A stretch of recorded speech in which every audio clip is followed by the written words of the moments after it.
ગુજરાતમાં લોકસભાનું ઇલેક્શન 7મી મે યોજાવાનું છે, ત્યારે આપણે મતદાન તો કરીએ છીએ, પણ મતદાન પછી આ ઈવીએમ મશીનનું શું થાય છે તેનો ખ્યાલ તમને નહીં જ હોય.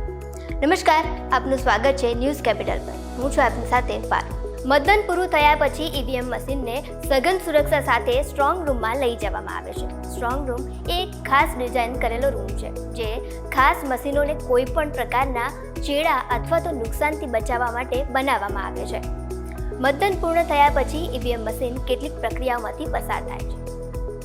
મતદાન પૂરું થયા પછી મતદાન અધિકારી ઈવીએમના બેલેટ યુનિટ અને કંટ્રોલ યુનિટને અલગ અલગ કરી સીલ ટેગ અને સીલ બટનથી સીલ કરે છે. સીલિંગ પ્રોસેસમાં જે તે મતદાન અધિકારી અને જે તે રાજકીય પક્ષના પ્રતિનિધિઓ હાજર હોય છે.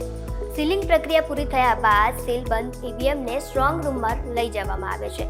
સ્ટ્રોંગ રૂમ નોર્મલી મતદાન મથકો અથવા તો સરકારી કચેરીઓમાં હોય છે, જ્યાં સીસીટીવી કેમેરા અને સુરક્ષાના કર્મચારીઓની ટાઇટ સિક્યોરિટી હોય છે. મતગણતરીના દિવસે ઈવીએમને કેન્દ્ર પર લઈ જવામાં આવે છે. અધિકારીઓ મશીનના સીલને તોડીને દરેક ઈવીએમમાંથી નોંધાયેલા મતને ઇલેક્ટ્રોનિક રીતે ભેગા કરે છે અને પછી જ રિઝલ્ટ જાહેર કરવામાં આવે છે. મતગણતરીની પ્રક્રિયા પૂરી થયા બાદ ઈવીએમને ફરીથી સીલ કરવામાં આવે છે અને તેને ફરીથી સ્ટ્રોંગ રૂમમાં લઈ જવામાં આવે છે.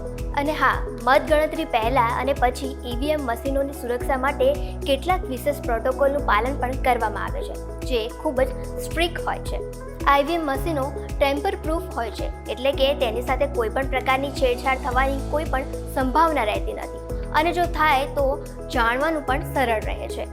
ઈવીએમનું સોફ્ટવેર કોઈ પણ પ્રકારના વાયરસથી બચાવી શકાય તેવી સેફ્ટીવાળું હોય છે.